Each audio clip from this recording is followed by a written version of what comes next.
I believe some of the things that we need to do to improve the quality of life in Muskegon is to try to make sure that we're training and educating our folks.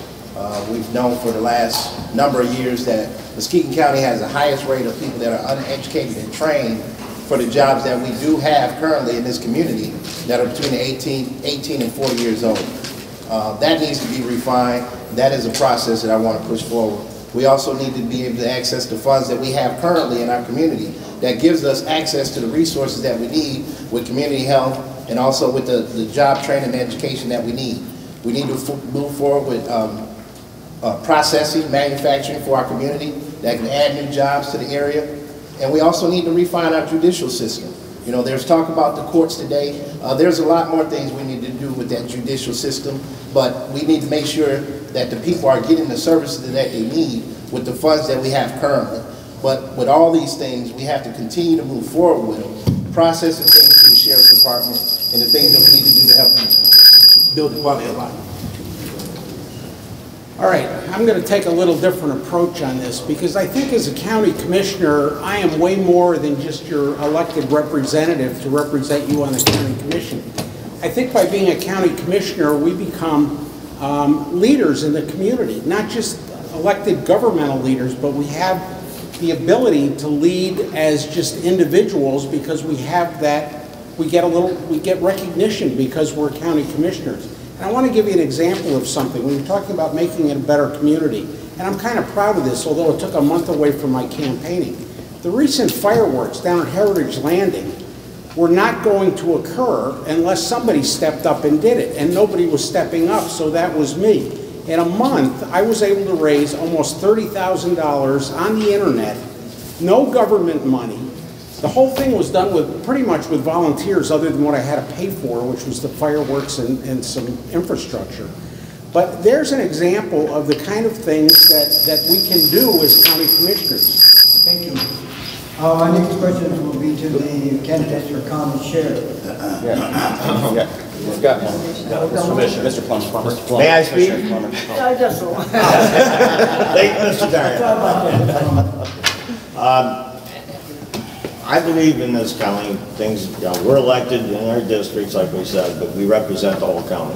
I think to improve this county, we need a little more cooperation between all the municipalities. Consolidation is going to be the key to moving this community forward, so we aren't taxed with all our revenues on duplicated services. I believe if we can, you know, the water systems, the sewer works fine. The more we can cooperate and get together, the better off it's going to be to bring more jobs here. It puts everybody on an equal playing field. I don't care where a business wants to locate. If they all know the same rules, we all play by the same rules, they will come, we'll have more jobs, which will create better prospects for everybody in this community. And I just think that's the key. We need more jobs. Education is very important, but if we can't get those people to come here to build plants and provide jobs, we're going nowhere. So that's where I'd like to go. Thank you. Thank you.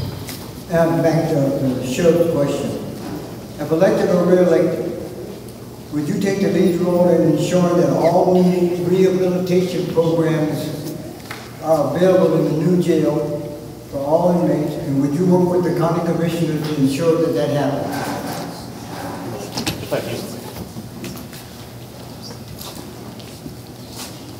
Great question.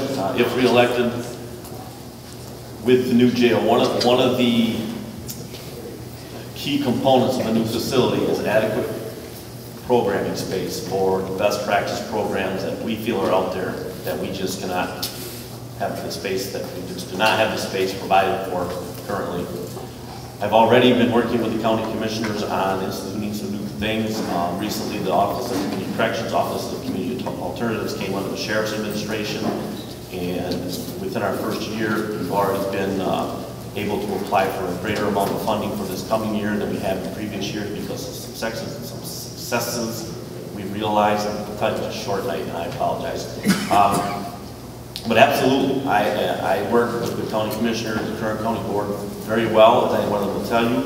I'm not afraid of taking on challenges, and I am committed to, with a new facility or without a new facility, of getting some programs in place that will help with the re-entry from the jail to the community. Is there more? No, I apologize, but it's one of those busy days. He left already. Or he left already? Well, the next question is to the county clerk candidates. If elected or re-elected, how would you streamline the county clerk's office to make it more efficient and customer friendly without all the long jam of paperwork? And how would you do that in 1 minute and a half? Is this for me? City clerk candidate. Okay, I'm sorry, I couldn't hear you. Yes, I have experience at the Chronicle. We had to develop many information systems to get our news to customers. We understand that some people prefer to have things the old-fashioned way, go up to the counter. But we also understand that people like to get things in other ways to make it more convenient. I would do an audit of all the services provided. Right now, for example, you can't get marriage certificates online. Why should you have to waste expensive gas or your time to go down to the county clerk's office to do these things? Why couldn't we put jury questionnaires online, or juror questionnaires online? There are a lot of opportunities, I think, there that we could give different options to people. Currently, the office has been closed on numerous occasions to the public, which I find totally unacceptable, to catch up on filing and paperwork. And so we need to streamline and innovate so that we can keep the office open for our customers. Thank you. Thank you. I can speak indirectly. When Nancy Waters took office in January of 2009, I went with her and my secretary, and that office was in shambles. I mean, physically, it was dirty. There were hundreds of files missing. They were in the prosecutor's office, judge's offices. They immediately told her that her budget would be cut $100,000 the day she took over. So she made improvements both on the internet and within the office with less employees and less money. And the only way any more improvements will be made is with more money. It takes about $2 million of new improvements in order to add the services that they're talking about. The county clerk budget is set by the county commissioners. And the jury questionnaires and things like that, those are determined by the court and not the county clerk's office. Thank you.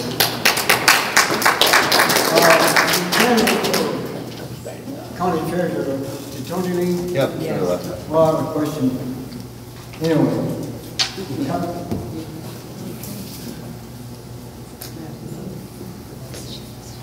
Is there some more?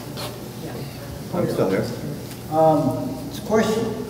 If elected, not re-elected right now, but if elected, how would you make the Muskegon County Land Bank more effective, particularly in the urban and suburban rural areas of Muskegon County? And how would you do that? How would you make it more effective? Not speaking from our own personal experience in that also.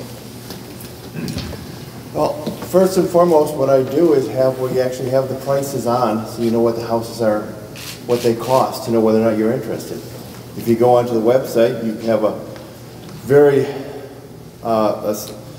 you have the map of the county with the different houses available. Very few of them have pictures on it, and none of them have prices. In order to make an honest decision, you need to know about what the value that they want to sell it for. If possible, I'd also like to get more of the realtors involved so that when you are looking for a house, that is one of the options that they give you. Right now, realtors don't, because it's not in their purview of being able to sell through that. And that's how to improve it, is actually get working so you have the information to be able to successfully use it. Thank you. State representatives, ranking question. This is for the state representative and any senator candidates or re-elected candidates that are here. This is a very simple one-line question. If re-elected or elected, would you vote to repeal the Obama health reform law? Yes or no, and why? I would not. I fully support the Affordable Care Act. I am on the Health Policy Committee. We are currently hearing testimony about the healthcare exchange. We need to move forward on that, and we need to do it now so that we can prepare our computer systems to deal with Medicare, Medicaid, and all the other stuff that's going to be involved in the exchange. The Republicans are using delay and defund tactics to make sure that there is no exchange in Michigan, and I think that's totally irresponsible. So again, I support the Affordable Care Act. I want to move forward. I wanted to prepare for it, so we have a system that works for people, so that people like you can select the insurance that you need from an exchange that works for Michigan. If we don't go ahead with the